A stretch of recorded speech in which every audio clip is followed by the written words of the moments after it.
Shalom a todos, bienvenidos a un nuevo audio de Midrash. Vamos a hacer el Midrash de la Parashat Shemot con la ayuda de Hashem. Terminamos el libro de Bereshit en nuestra última entrega y viene un proceso de transición generacional dentro de la Torá. Aquí se termina la historia de Abraham, de Isaac y de Jacob.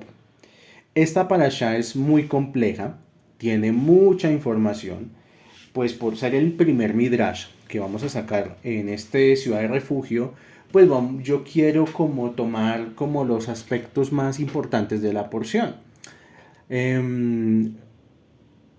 Debo confesar que me tomé más tiempo de lo habitual producir este audio porque llegué a un punto en el que como que no sentía por dónde enfocar la parashá. Como me decía un rabino hace años, la persona que quiere enseñar Torah primero tiene que estudiar y sacar lo que la Torah le dice para uno. O sea, por ejemplo, en este caso, ¿qué dice Shemot para mí? Y cuando yo descubra qué dice Shemot para mí, ahí sí pensar en hacer un audio, porque de eso se trata. No se trata únicamente de repetir lo literal de un libro, sino pues también de ponerle un contexto. Y me costó un poco más esta porción, más que otras, porque me decía muchas cosas esta porción. Esta porción Shemot uno la puede estudiar desde diversos contextos, porque por ejemplo, si queremos verlo desde el punto de vista de la reencarnación, está todo el proceso de reencarnación de la llegada del alma al cuerpo en esta porción. También lo podemos analizar desde un punto de vista histórico, de cómo fue el proceso de la esclavitud de los hebreos en Egipto, incluso desde dentro de un contexto político, porque esta porción tiene mucho que ver con política. El problema es que es difícil de cantarse, entonces con la ayuda de Hashem voy a intentar como mezclar todo un poco, a ver cómo nos va. La porción empieza diciendo, y estos son los hombres de los hijos de Israel que venían a Egipto, y estos son los nombres. El libro de Shemot comienza con la conjunción y para establecer un vínculo con los capítulos finales de Bereshit. Se supone que el final de Bereshit es el estado de plenitud de Keter, o sea que toda la energía del libro de Bereshit se manifestaba en la porción Vallejí. Y pues en la porción de Vallejí vimos a un Jacob ya instalado en una tierra fértil como Goshen en Egipto, a un Jacob pleno, feliz, a un Jacob que ya dejó de sufrir, a un Jacob que se dedicó lo que le quedó de su vida simplemente a contemplar, a descansar, como la vida del pensionado, pues.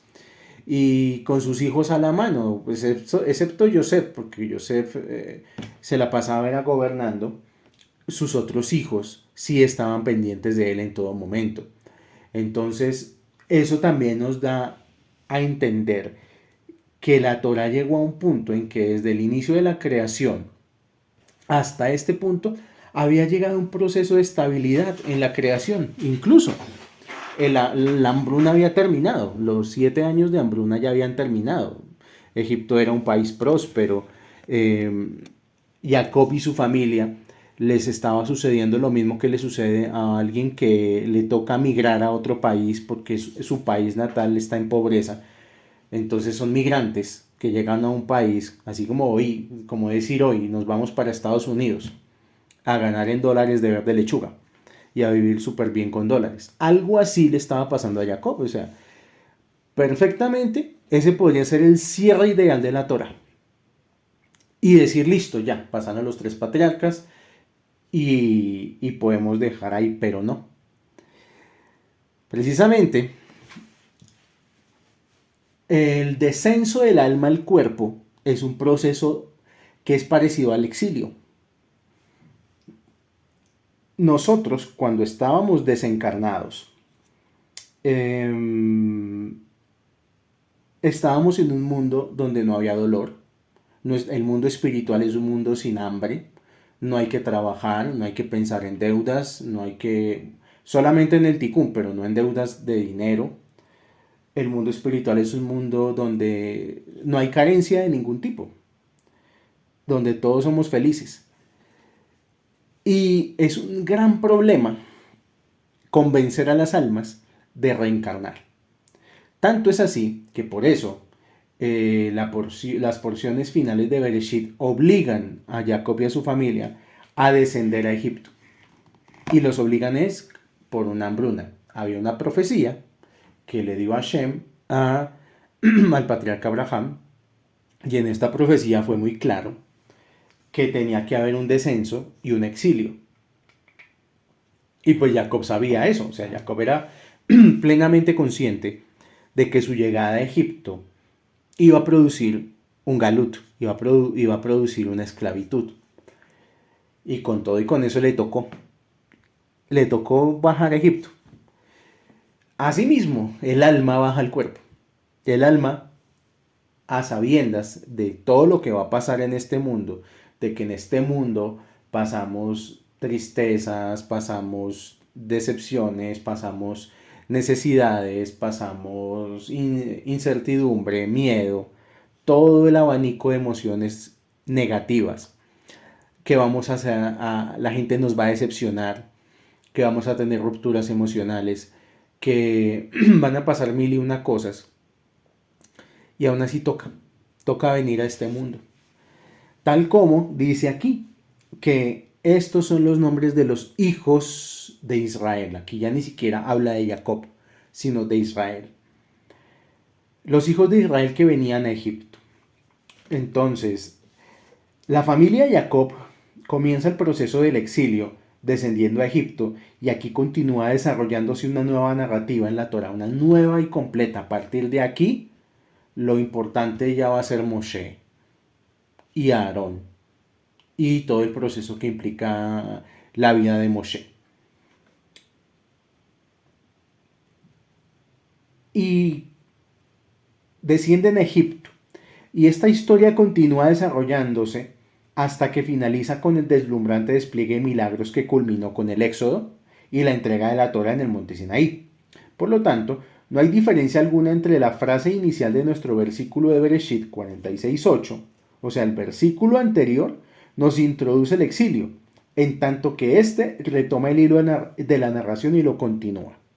Ahora, ¿qué dice el versículo 46.8?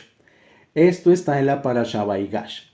Versículo 46.8 dice lo siguiente: y estos son los nombres de los hijos de Israel que vinieron a Egipto.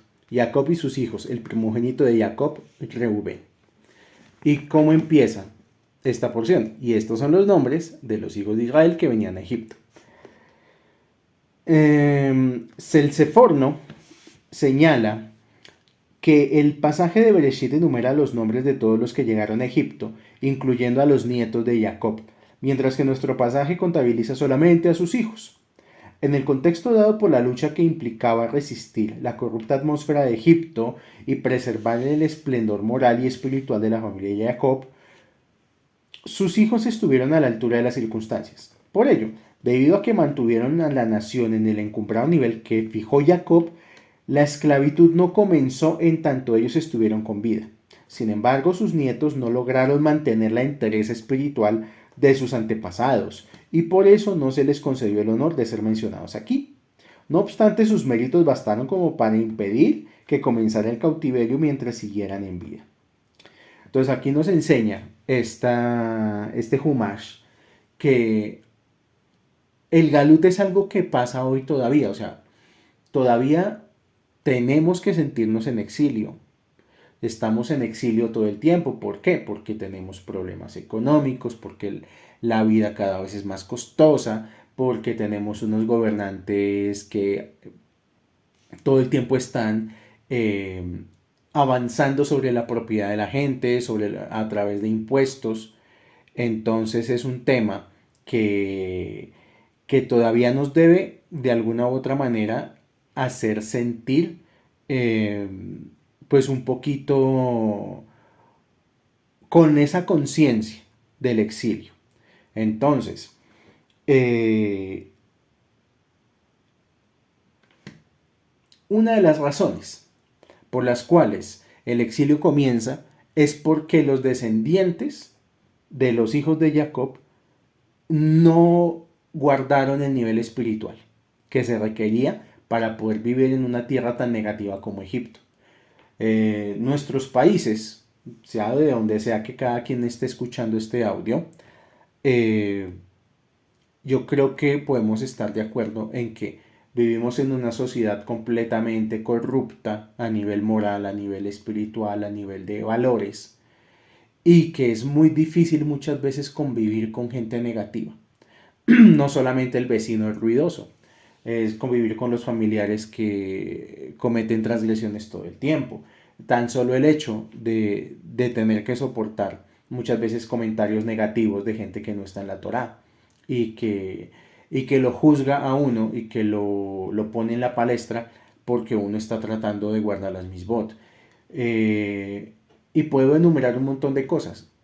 Nosotros tenemos a través de esta porción que conectar con esa conciencia, pero también yo creo que más de uno se habrá dado cuenta, espero que todos en este grupo, que la Torah también es un refugio, que la Torah se vuelve como una especie, llamémosle así, de búnker, donde uno está con sustento, con cosas, está protegido. Si uno se compara con otro tipo de personas, y en el mundo pasa, y en nuestros países pasa, personas que muchas veces no tienen ni qué comer, personas que no tienen un montón de deudas, no tienen cómo pagar su arriendo, sus servicios. Muchas veces uno piensa, quizás no tenemos lujos, pero Hashem no nos ha desamparado, tenemos comida, tenemos techo, tenemos el espacio para guardar Shabbat, o sea, que comparado con otras personas nosotros estamos muy bien en medio de un contexto mundial complicado. Cuando a la persona se le empiezan a presentar los problemas del exilio, cuando se desconecta de la Torah. O sea, muchas veces, y creo que en las porciones que vienen lo retomaré, cuando a veces pasa que la gente mmm, tiene problemas. A mí me ha pasado mucho, gente que llega, tiene un montón de problemas, tiene más problemas que el álgebra de Baldor. Y uno les dice, listo, entonces vamos a guardar Shabbat, vamos a dejar de comer cerdito, vamos a rezar esto, esto y esto, a ver cómo nos va. Y la gente, pues, en el afán de salir de su problema, hace de todo. Eso tiene la mejor comida para Shabbat, compra los libros, se compra su talit, se compra sus tefilim, reza día y noche. Y resulta que sí que se le solucionó el problemita o los problemitas. Y cuando la persona ya ve que se le solucionó los problemas, revela la verdadera razón por la cual se acercó a la Torah, que es únicamente por utilizar a la Torah. Entonces es cuando la gente ya deja de hacer las cosas como antes, ya si se le saltan los rezos no importa, ya un día no rezó Shaharit, un día no rezó Arbit, un día no rezó nada. Luego, ay, es que salió un negocio para Shabbat, ¿qué hago? Ay, pero es que tengo que hacerlo. No importa, van y lo hacen. Yo no lo juzgo y depende del contexto, cada quien lo deberá manejar como pueda. Pero me refiero a esas personas que ya tienen la plataforma para poder guardar mis bots, que ya tienen cómo guardar un Shabbat y dejan de hacerlo y se relajan. Eso fue lo que les pasó a los descendientes de los hijos de Jacob, que teniendo todo, yo no puedo juzgar, por ejemplo, yo no puedo juzgar a una persona que apenas tiene para comer y tiene que trabajar un sábado. No puedo juzgar eso y no le puedo decir que no lo haga porque... Y entonces, pero una persona que quizás sí tiene más recursos, que ya puede guardar un Shabbat y que simplemente no lo quiere hacer, eso ya es otra cosa y eso es lo que dice la porción, que bajaron el nivel y al bajar el nivel Hashem en contraposición también los empezó a, no sé si llamarla, la palabra no es castigar, a amonestar a través del exilio y a través de la presión que los egipcios empezaron a desarrollar sobre los hebreos. Rashi, citando a Tanjuma, explica que la Torah mencionó los nombres de los ancestros de las tribus, primero en vida de ellos, y luego aquí los repite cuando dejan este mundo, porque solemos repetir aquello que nos resulta especialmente querido. Ellos son comparados a las estrellas que Dios ordena salir y entrar individualmente por número y por nombre. Esto está en Yeshayahu 40:26, que dice, Él las cuenta y las enumera cuando salen y otra vez cuando son retiradas. ¿Qué es lo que estamos explicando? Por eso es que vuelve en la porción de Baigash, hace todo el recuento de los hijos de Jacob. Y ahorita en la Parashat Shemot también los hace como recuento. Pasuk número 2, Reuben, Shimón, Levi, Yehudá. Pasuk número 3, Isahar, Zebulún y Benjamín. Pasuk número 4, Dan y Naftali, Gad y Asher. Y fueron todas las personas que salieron de los mulos de Jacob, 70 almas, y Joseph estaba en Egipto. Entonces es como una forma de dar ese honor que también está en el profeta Yeshayahu, que los seres humanos brillantes, que son como estrellas, se cuentan a la salida y a la retirada.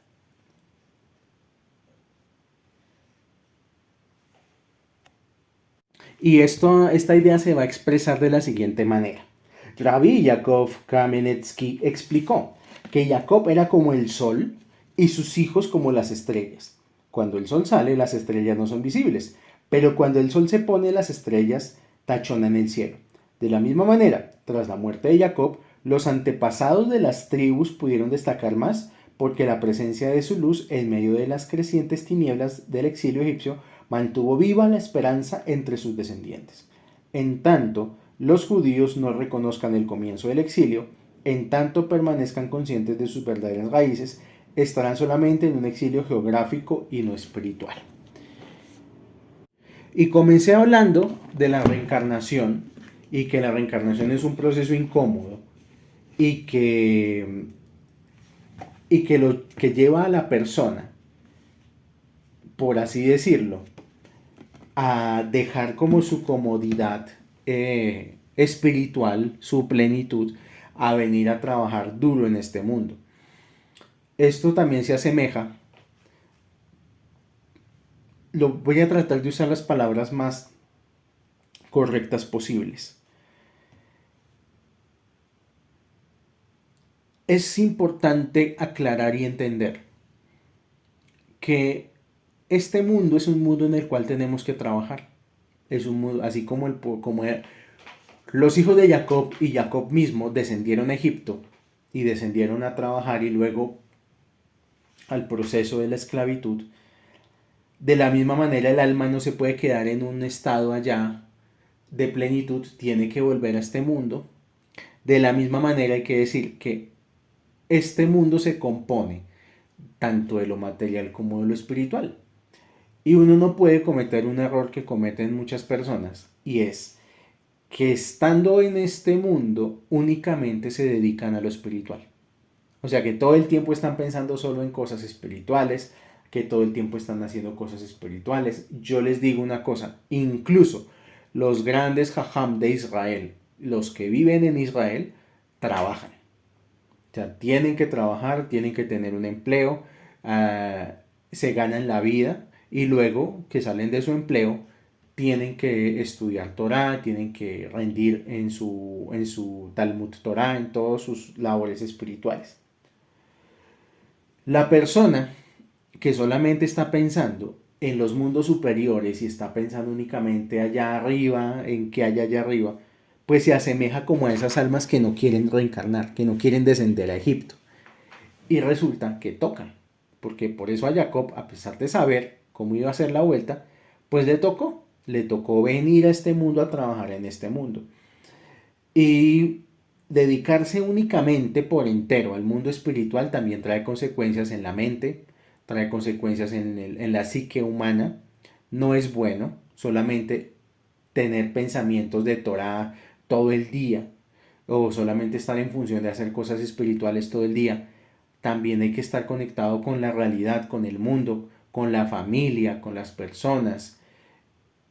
Descender a Egipto, por ejemplo, como lo propone la Parashat Shemot, tenía un propósito, y un propósito que tiene que ver con los Areb Rap.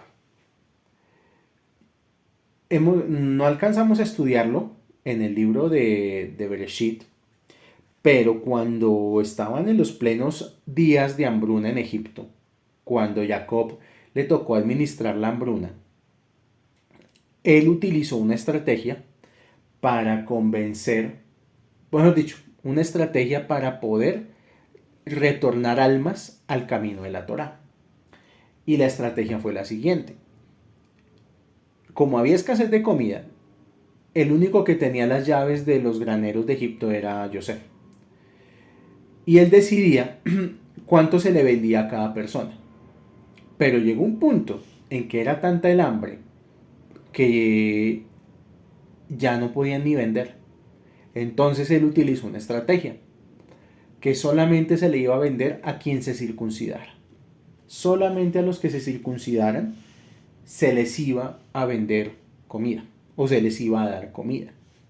Entonces, obviamente esto generó una molestia entre los egipcios, pues ellos todos idólatras y orgullosos de su idolatría, van y se quejan con el faraón y le dicen, oiga, pues este tipo, ¿qué le pasa?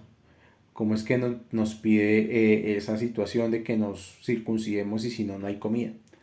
Faraón se lava las manos y simplemente dice, si Yosef lo está diciendo, háganle caso. Él sabrá por qué lo dice. Entonces muchos hombres, varones egipcios, les tocó hacerse la circuncisión, el Brit Milá, para poder obtener alimento.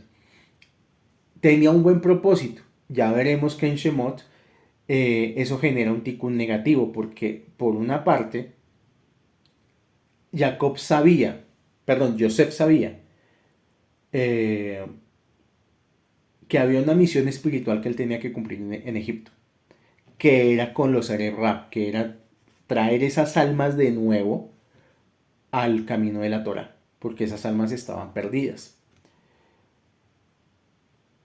Y también por eso Jacob tuvo que bajar con sus hijos a Egipto, por la misma situación. O sea, que la Torah, esto nos enseña una cosa, que la Torah no es solamente para el deleite personal, ni para uno decir que uno sabe mucho, o para sentir que uno es muy espiritual y que los demás no. La Torah es para ponerla en acción en el mundo físico, para que en el mundo físico uno accione. Y no solamente se quede como en la contemplación de las ideas de la Torah o la contemplación espiritual. Eso era algo que quería comentar respecto a la Parashat Shemot. Y pues por eso es que reencarnamos. Si realmente no hubiera la necesidad de reencarnar, pues no tendría ningún sentido estar aquí. Eso es la verdad. Si estamos aquí encarnados en este mundo, es porque necesitamos trabajar en este mundo. El Midrash nos va a hablar, más bien, de la necesidad del exilio y la esclavitud en Egipto. Los comentaristas plantean una pregunta fundamental. ¿Por qué tuvo nuestro pueblo que soportar el exilio y la esclavitud a manos de los egipcios? Al explicarlo, cada comentarista presenta su propia visión sobre el tema. El Rambam va a tomar Bereshit capítulo 12, pasuk 10 y explica que nuestro ancestro Abraham erró cuando se mudó de Eretz Israel a Egipto. Acuérdense que hubo una hambruna en Canaán y Abraham y Sara se fueron a Egipto. Y allá tuvieron un capítulo con el faraón, que Abraham por allá dijo que Sara no era su esposa, sino que era su hermana, etcétera, etcétera. Eso desde el Rambam dice que eso fue un error. Él había viajado a la Tierra Santa ante el mandato específico del Todopoderoso, o sea, que por consiguiente debió haber permanecido allí a pesar del hambre, confiando en que Hashem proveería lo necesario para él. Como resultado de su partida a Egipto, expuso a su esposa, a una Sadeket, como Sara, a un grave peligro. El resultado del tropiezo de Abraham fue, de acuerdo con el Rambam, el hecho de que Hashem decretó que su descendencia eventualmente sería exiliada también a la tierra de Egipto. Un acercamiento diferente es tomado por Abarbanel. Entonces, Abarbanel nos va a decir, según la parasha Lech Lecha, que el Todopoderoso dio origen al exilio egipcio como un castigo por la hostilidad de los hermanos hacia Yosef. O sea, que lo que hicieron los hermanos con Yosef no se iba a quedar así. Que eso de alguna forma lo tenían que haber pagado. El cielo calculó cada acto de los egipcios para construir una retribución, midá keneged midá, por cada una de las faltas de los hermanos. Entonces dice aquí que los hermanos obraron mal vendiendo a Yosef en esclavitud. A cambio, sus propios hijos se tendrían que convertir en esclavos. Por haber arrojado a su hermano Yosef dentro de un pozo, sus hijos fueron arrojados dentro del Nilo. Al igual que Yosef fue llevado a Egipto por la acción de sus hermanos, así fueron ellos a su vez eventualmente forzados a venir a Egipto a causa de él. Por cuanto que ellos urdieron sus planes contra él mientras cuidaban ovejas, finalmente fueron obligados a viajar a Egipto a causa de sus rebaños, como explicaron al faraón en Bereshit 47:4. Dice, nosotros vinimos a residir en la tierra por cuanto vuestros sirvientes no tienen pastura para los rebaños, porque la hambruna es severa en la tierra de Canaán. Los descendientes de Yosef también entran al baile. Ellos tampoco fueron exceptuados del exilio. ¿Por qué? Porque Yosef también había fallado cuando se jactó él mismo acerca de sus sueños. Porque él, por haber contado sus sueños de la manera como los contó, produjo en los hermanos toda esa mala sangre que conllevó que lo vendieran y etc. El Maharal es crítico de las interpretaciones precedentes. ¿Por qué? Debemos nosotros buscar razones para la servidumbre en Egipto, dice él, si nuestros sabios habían claramente enunciado variadas causas. Nuestros sabios citan 3 incidentes en la vida de Abraham, como habiendo sido factores decisivos para el decreto de esclavitud. Y esto lo tomamos del Talmud Tratado de Nedarim, hoja 32. Rab Abajú enseñó, ¿por qué fue Abraham Avinu castigado por medio de que su progenie fuera exiliada a Egipto por 210 años? Este fue el resultado de haber reclutado Talmidei Jajamim para la guerra. Cuando noticias de la prisión de su sobrino Lot lo alcanzaron, él armó para la guerra a sus discípulos a quienes había instruido en la Torá. Nosotros podemos estar seguros de que Abraham encontró razones urgentes y compulsivas para persuadir a sus estudiantes de unírsele en combate. La cuestión era Pikuach Nefesh. Ella implicaba peligro para la vida humana. No obstante, nuestros sabios expresaron algún criticismo sobre él. Aún un individuo que estudia Torah, y tanto más un grupo de personas congregadas para estudiar juntas, crean un impacto más allá de la comprensión. Interrumpir a una yeshiva entera de sus estudios de Torah, por consiguiente, causa una pérdida espiritual, la responsabilidad por la cual no puede ser tomada ligeramente. Entonces aquí otra opinión es esa, que por haber de alguna manera Abraham interrumpido el estudio de Torah de sus seguidores, también creó este escenario.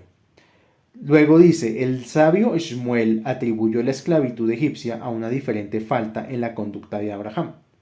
Cuando el Todopoderoso le prometió a él la herencia de la Tierra Santa en el Brit Ben Abetarim, él no aceptó la declaración de Hashem. En vez de eso, le rogó a él por una señal de verificación, preguntando, ¿cómo sabré yo que poseeré la tierra? En la respuesta de Hashem estuvo contenida la profecía del exilio, como un castigo por la falta de fe de Abraham. Entonces, en Bereshit, capítulo 15, Pasuk 13, dice lo siguiente.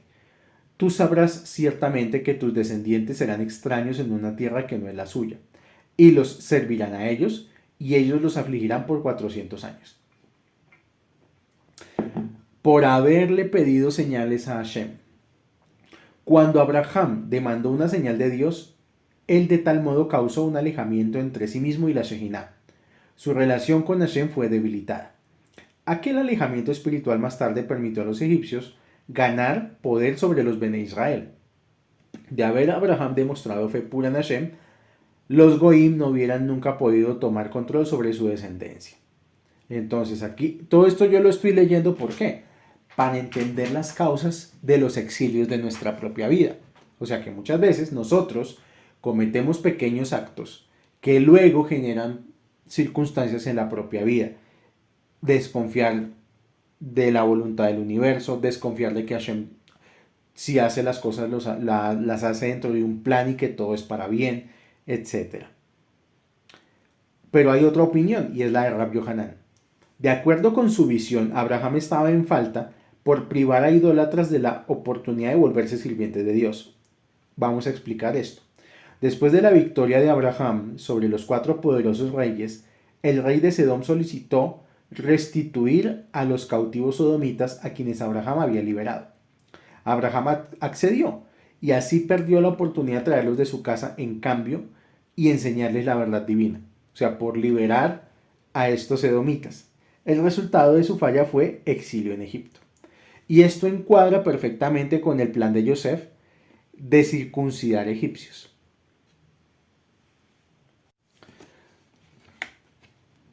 ¿Y un exilio cómo sucede? Es la pregunta. El Midrash nos va a ilustrar cómo es que una persona entra en esclavitud.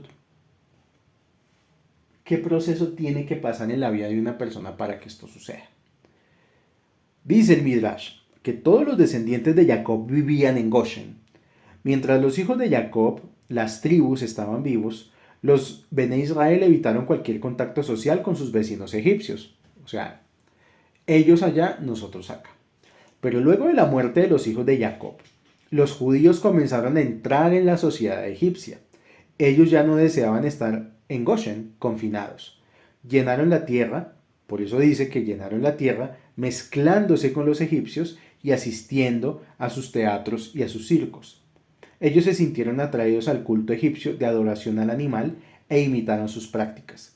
La tribu de Leví y los adikim de otras tribus nunca entraron en esto. O sea, hay que entender que en el exilio todas las tribus fueron esclavizadas, excepto la tribu de los levitas. La tribu de Leví nunca entró en el tema del exilio. Y la razón es por esto que estoy aquí diciendo sobre el Midrash, que poco a poco dejaron sus costumbres judías, se fueron mezclando con los egipcios, fueron adoptando costumbres egipcias, fueron adoptando modas, cosas de los egipcios y empezaron a descuidar la Torah. Y esto les valió este exilio y esta esclavitud, excepto la tribu de Leví. Ahora, el Midrash va a hacer una aclaración. Debe ser entendido que a pesar de que los judíos imitaron externamente las acciones de los egipcios, sus valores espirituales eran sumamente diferentes. Mientras los egipcios eran intrínsecamente corruptos, los Bene Israel poseían una pureza innata de alma y caracteres refinados, puesto que ellos eran descendientes de Abraham, Isaac y Jacob. La atmósfera moral fuertemente corrupta de Egipto era la más degenerada del mundo, y en aquel tiempo había alcanzado su punto más bajo. Aún así, los Bene Israel mantuvieron su alto nivel de Kedushá. Durante el exilio egipcio íntegro, la inmoralidad era inexistente entre los judíos. Solamente hubo una excepción, el caso de Shelomit Bat Dibri, el cual la Torá ya especificará en su momento. Pero aparte de eso, no existieron casamientos con no judíos, y Hashem mismo testificó luego que todos sus hijos eran de linaje puro y limpio. Entonces, una de las cosas que mantuvo al pueblo judío con la esperanza de salir del exilio tenía que ver con su pureza espiritual, que por más de que ellos estaban en Egipto, por más de que tenían que convivir con egipcios, ellos no hacían lo que hacían los egipcios en cuanto a inmoralidad. Hoy en día, ¿cómo se vería? Como que si, por ejemplo, hay bares, discotecas, donde hay gente que va y se emborracha y comete pues cualquier cantidad de locuras con su cuerpo, pues nosotros no hacemos eso. Así de sencillo. O sea, nosotros nos distinguimos de esa manera, al no imitar ese tipo de comportamientos, sobre todo que tienden a bajar la kedusha. Y a veces es difícil en la sociedad porque muchas veces la gente se deja llevar por la presión social. Ay, que vamos, que no sé qué, que tranquilo. A veces uno tiene que tener la suficiente personalidad de decir no. Ahorita que se venga a la fiesta de Purim, que va a suceder durante la lectura del libro de Shemot, nos vamos a dar cuenta que todo lo que sucedió en Purim, en el libro de Esther, en la Biblia de Esther, tiene que ver con esto, con que los judíos se mezclaron con las costumbres y con los hábitos de los habitantes de Babilonia. Dice el Midrash, los judíos se distinguieron a sí mismos de los egipcios en 4 cosas, 4 categorías. Número 1, ninguno de ellos le dio a un niño un nombre no judío. O sea, no pasa como hoy en día que en la costa colombiana ya debe haber un montón de niños llamados Cristiano Lionel Messi. Los judíos no hacían eso. Los judíos no le ponían nombres egipcios a sus hijos. Sí, número 2. Además de eso, ellos no cambiaron el lenguaje del país, sino continuaron hablando la Shona Kodesh, o sea, hebreo. El hebreo ha sobrevivido hasta el día de hoy porque el pueblo judío nunca lo ha abandonado. O sea, sí sería bueno mínimamente aprender a rezar en hebreo. Mínimamente. Porque es el lenguaje sagrado, la Shona Kodesh. No es lo mismo rezar en español que rezar en hebreo. Número 3. No se vistieron conforme a las modas egipcias. Nunca adoptaron esas modas. Y número 4. Practicaron la bondad entre sí y nunca delataron a un semejante judío ante los egipcios. Luego de la muerte de los hijos de Jacob, el faraón prohibió por decreto el Brit Milá. Todos los judíos, por consiguiente, discontinuaron el rito de la circuncisión, a excepto de la tribu de Leví, que la observó a pesar del peligro que implicaba.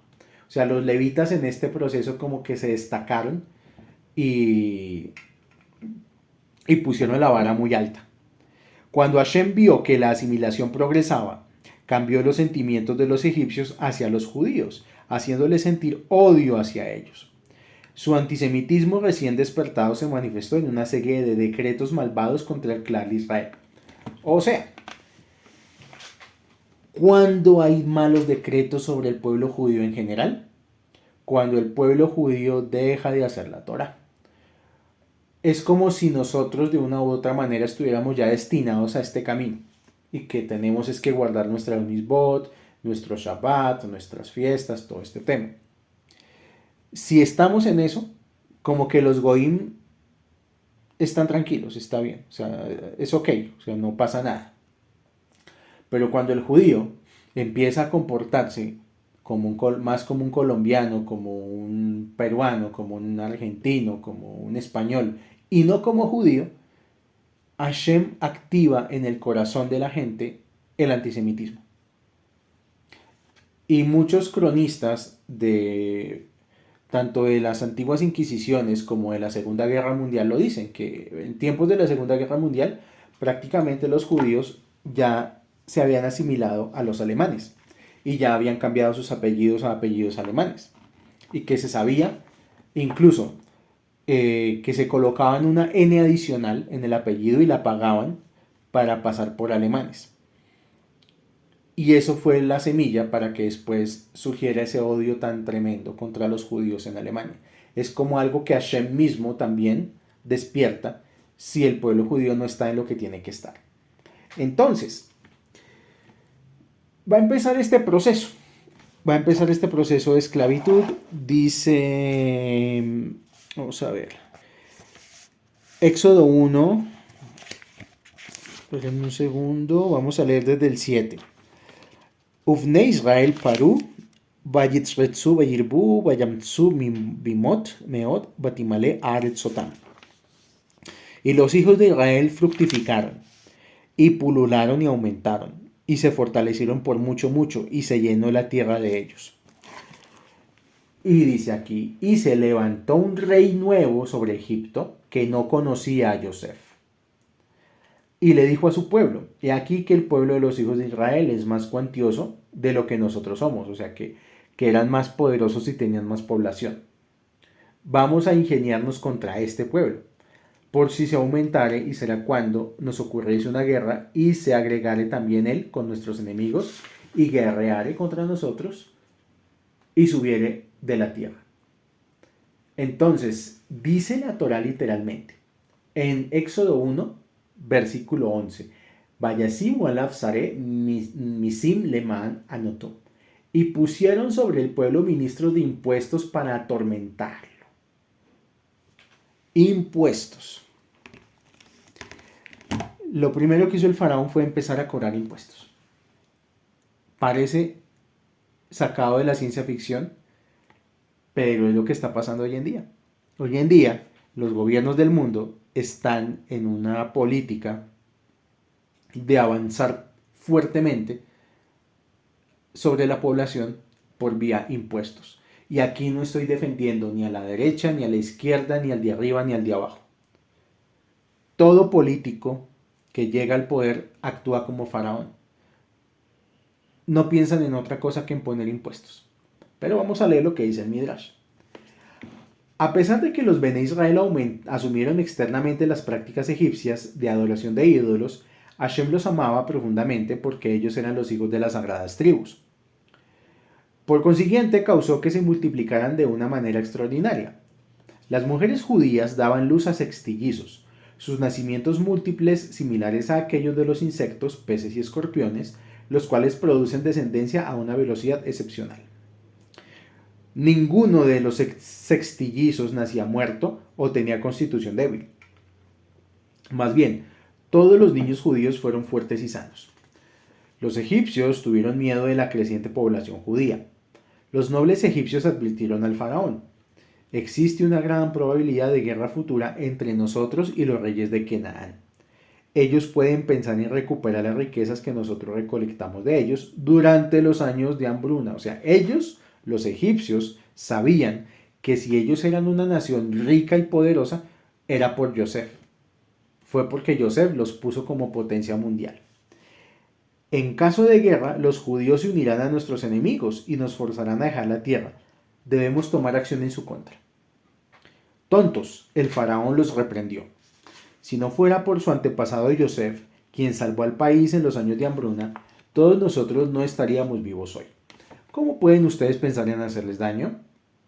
Los egipcios se enfurecieron con el faraón por su simpatía hacia los judíos. Y dice el Midrash que al faraón lo derrocaron, le dieron golpe de estado, exponiéndolo a un destino de vergüenza y humillación porque él se rehusó a tratar a los judíos injustamente. El faraón no cambió su actitud por 3 meses. Después de este periodo de tiempo, decidió que era más provechoso para él obrar de acuerdo con las demandas de su nobleza y de su pueblo. Anunció que deseaba reasumir su posición habiendo formulado una nueva política hacia los judíos. El faraón que ascendió al trono 3 meses después no era el mismo hombre que lo había dejado. O sea, ya era un nuevo rey. A eso se refiere cuando dice que en Shemot que se levantó un rey nuevo sobre Egipto que no conocía a Yosef.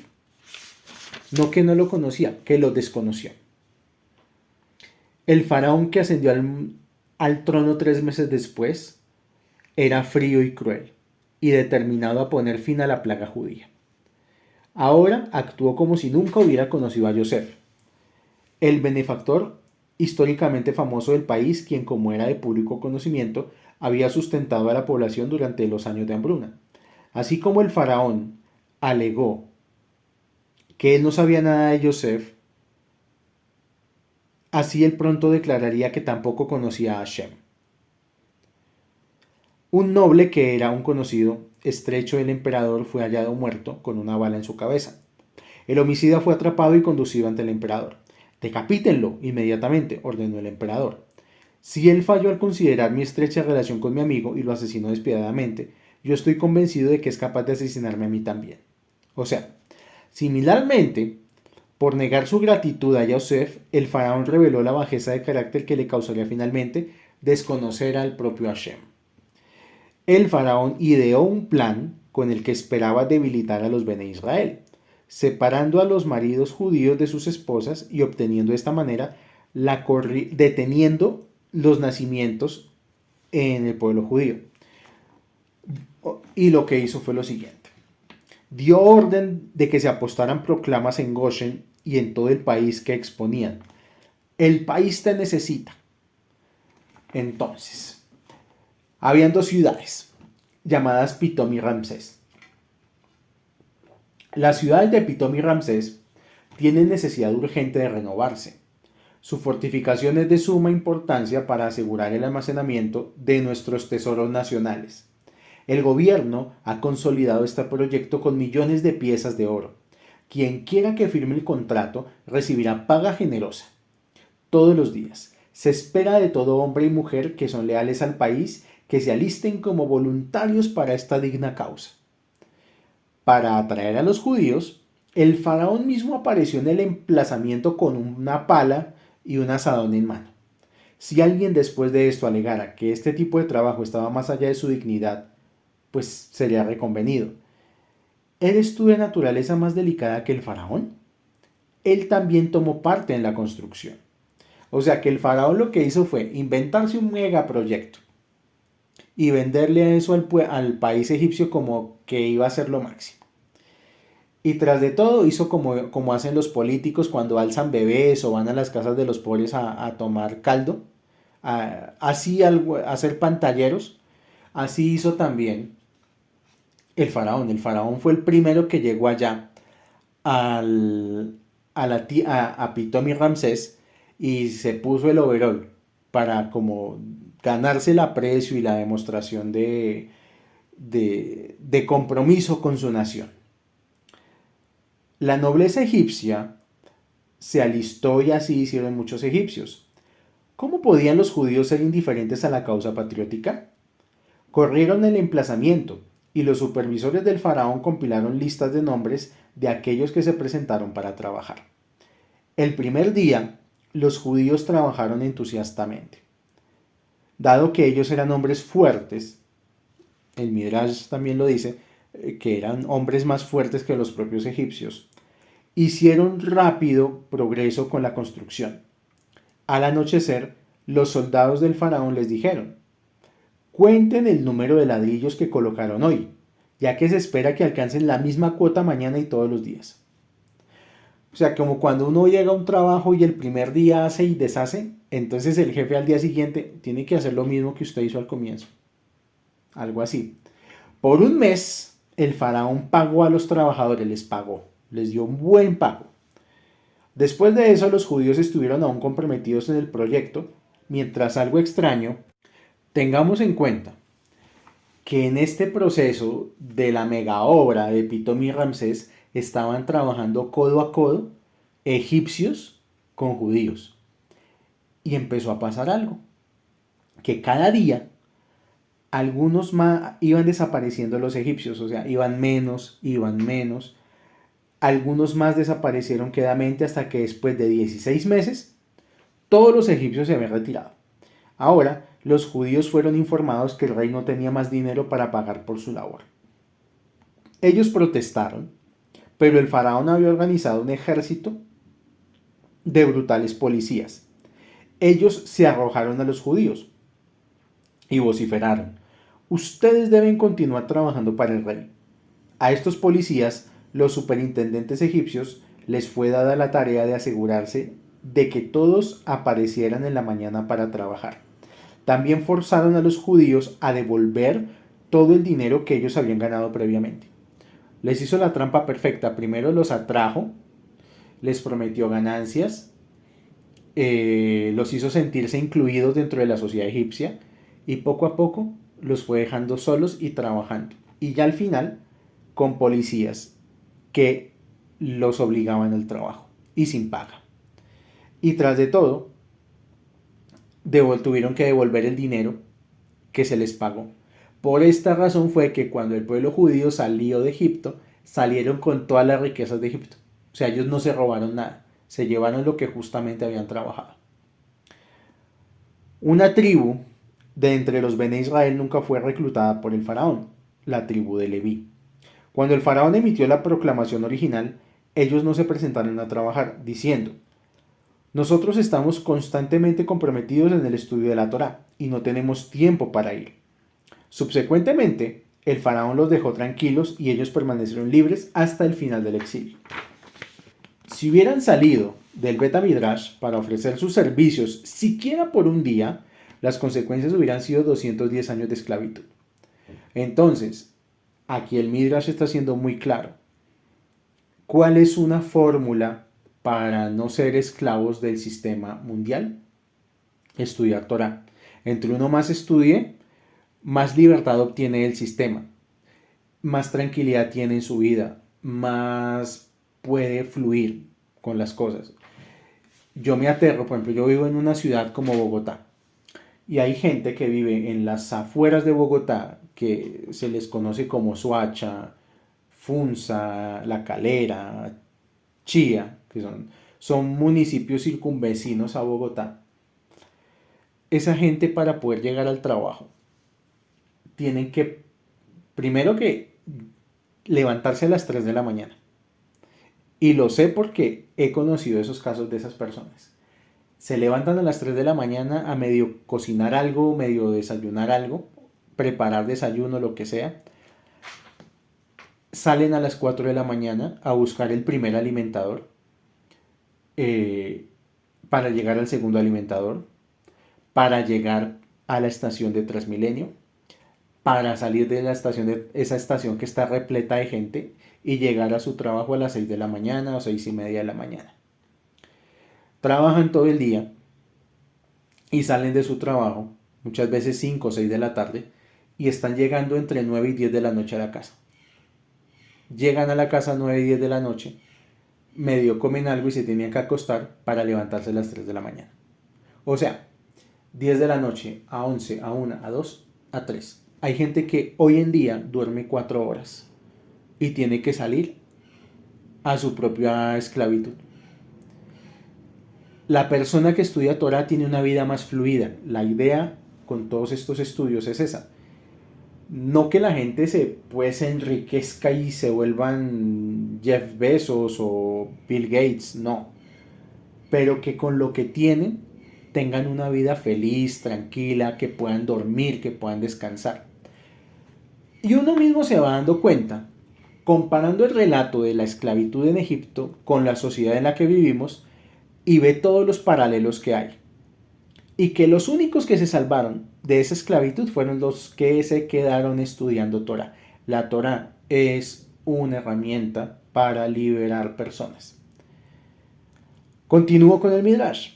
El emplazamiento de la construcción de las dos ciudades particulares de Pitom y Ramsés, las que los Bene Israel tenían que construir, fue elegido con gran astucia. Ellos nunca serían completados, sin importar cuán celosamente los judíos trabajaran.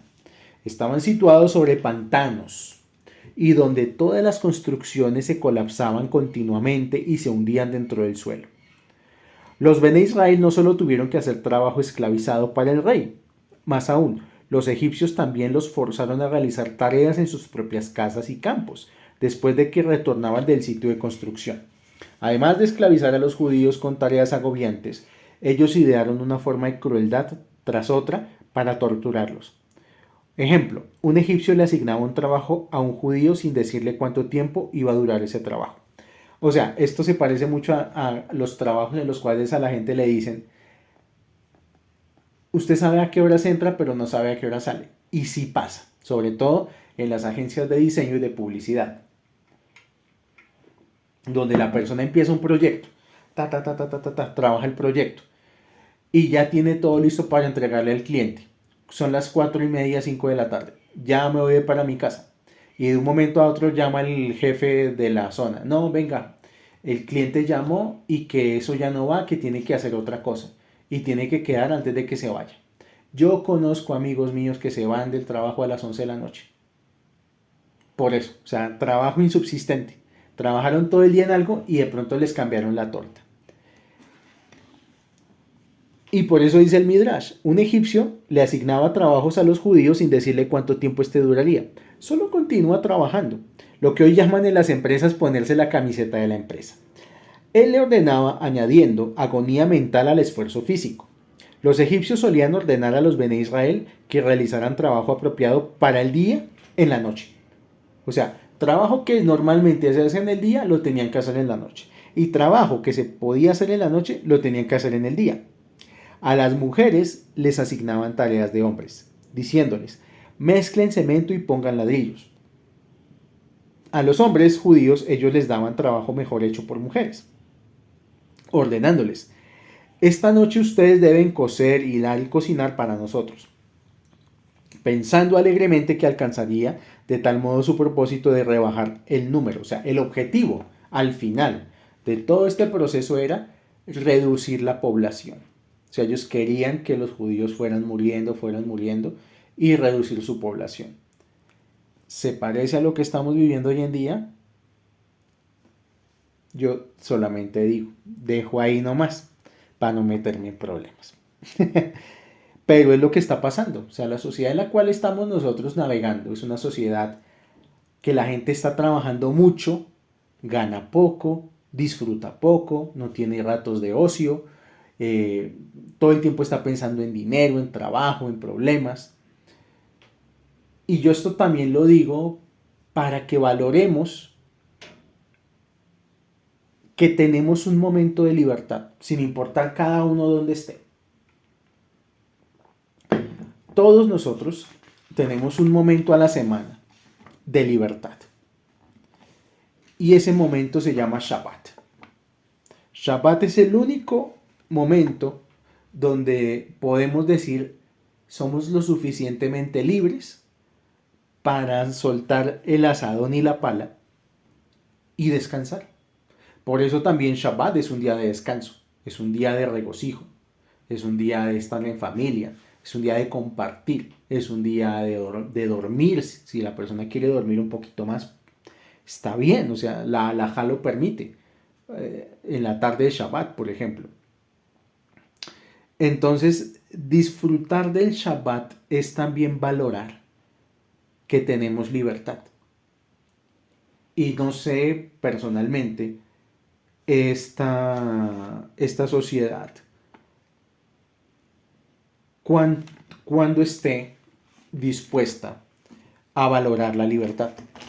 Porque las sociedades en las cuales estamos viviendo hoy en día valoran más que el Estado sea como su papá y su mamá, que les dé todo, que haga todo por ellos, que lo más importante en la vida es el presidente y que el presidente es como si fuera un dios, para muchas personas es así, y que el presidente como es un dios hay que idolatrarlo y que él nunca se equivoca y que así uno esté viendo todos los errores que comete, no, porque es el presidente y él no se equivoca. Así está mucha gente hoy en día fanatizada y así poco a poco los países van en decadencia. Porque la decadencia no es material, es espiritual. La persona pierde su espíritu, pierde su capacidad de pararse sobre sus propios pies, de ser autónomo al Estado. Y los políticos también buscan eso, que la gente sea cada vez más pobre para poderla controlar. Los políticos son los primeros que promueven el aborto, que las mujeres aborten incluso si el bebé ya es un bebé, ya puede nacer, no importa. Si la mujer lo quiere abortar, lo puede abortar. Son medidas extremadamente egipcias lo que estamos viviendo hoy en día. Y pues nos tiene que servir de reflexión a todos.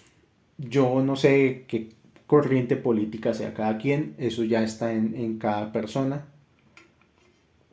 Pero es simplemente entender nuestra sociedad desde la Torá.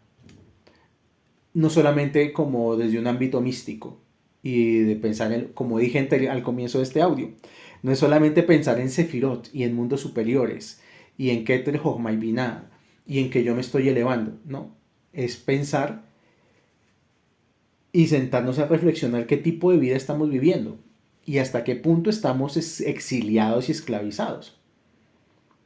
Hasta qué punto estamos descuidando la familia por estar solamente pensando en trabajo. Hasta qué punto estamos dejando nuestra vida o estamos dejando de vivir solamente por estar corriendo detrás del dinero. Yo no digo que entonces hay que renunciar y hay que botarlo todo, no. Pero sí nos lleva a pensar qué vida es la que queremos, porque según la vida que queramos, Hashem nos va a colocar el escenario que nos va a llevar a esa vida. Pero para que esa vida llegue, es indispensable que hagamos como la tribu de los levitas, que nunca nos despeguemos de la Torá, pase lo que pase, veamos lo que veamos en este Egipto grande que es este planeta, que es este mundo. Así haya personas que se crean, hombres que se crean mujeres, mujeres que se crean hombres, hombres que se crean vacas, pollos, perros, lo que sea. Así este mundo esté en un caos, en una decadencia moral. Seguir firmes en la Torá es lo único que nos va a librar de lo que le pasó en general al pueblo judío en Egipto. Y tener este conocimiento hoy en día también nos pone en alerta para poder tener una vida. Vida no es únicamente trabajar, vida no es únicamente producir, vida no es únicamente ser funcional al sistema. Vida es tener un propósito. ¿Cuál era la razón por la cual estaban esclavizados en Pitom y Ramsés? Lo dice claramente el Midrash. Que ellos trabajaban en cosas que realmente no tenían ninguna importancia, no tenían ningún propósito. La peor esclavitud de todas es esa. Que hagamos cosas en nuestra vida sin ningún propósito. Y esa es la última de las reflexiones que hago en este Midrash. ¿Cuál es nuestro propósito en la vida? ¿Para qué trabajamos tanto? ¿Para qué nos esforzamos tanto? ¿Para qué? No solamente es para la Torah. La Torah es una parte de la vida. ¿Qué queremos? ¿Cómo nos vemos de aquí a 5, 10, 15 años? ¿Qué clase de vida queremos tener? ¿Y qué recursos necesitamos para tener esa vida? Y lo digo porque cuando uno está como un esclavo en Egipto, nosotros, nuestra mente, pasa por un proceso de estrés muy fuerte. Es un proceso donde todo el tiempo estamos estresados con el tráfico, estresados con el trabajo, con el jefe, con una cosa, con la otra. Y cuando la mente está estresada, está nerviosa, está irritada, no tiene tiempo para cuestionarse su propia vida. Como le escuché a una persona, a un asesor de finanzas, cuando uno tiene la vida patas arriba, lo mejor que puede hacer es desconectarse, irse por allá una semana al campo. Si no puede irse al campo, a un parque. Si puede irse a viajar, viaje. Y desconéctese de todo para poder relajar la mente, para desestresar la mente. Porque nosotros, todos los problemas que tenemos se vuelven un condicionante mental porque nos involucramos emocionalmente con todos los problemas que tenemos. Entonces, por eso la depresión, por eso el estrés, por eso la angustia. Y realmente, eso es lo que nos quita esa visión de una vida más amplia.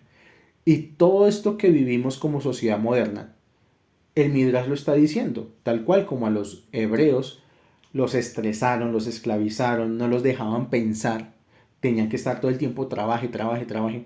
Así nos pasa a nosotros hoy en día también. Y son reflexiones para empezar este libro de Shemot que quiero dejar. El que quiera opinar algo en el grupo, pues es completamente libre de hacerlo como siempre. Si no quieren hacerlo también, es parte de la libertad, obviamente. Pero espero que el inicio de esta parasha nos deje muchas lecciones. Primero sobre no, no volver la vida solamente espiritual, porque eso puede también afectarnos mentalmente. Y no volver la vida solamente material, porque entramos directamente en el exilio. Les agradezco que hayan llegado hasta acá, su tiempo, su paciencia. Les deseo que tengan muchas bendiciones del cielo, muchas bendiciones de este mundo, que tengan refuah shelema, parnatzah, atzlachah, briyut, shalom bait, y nos estamos escuchando en el siguiente Midrash. Shalom, shalom para todos.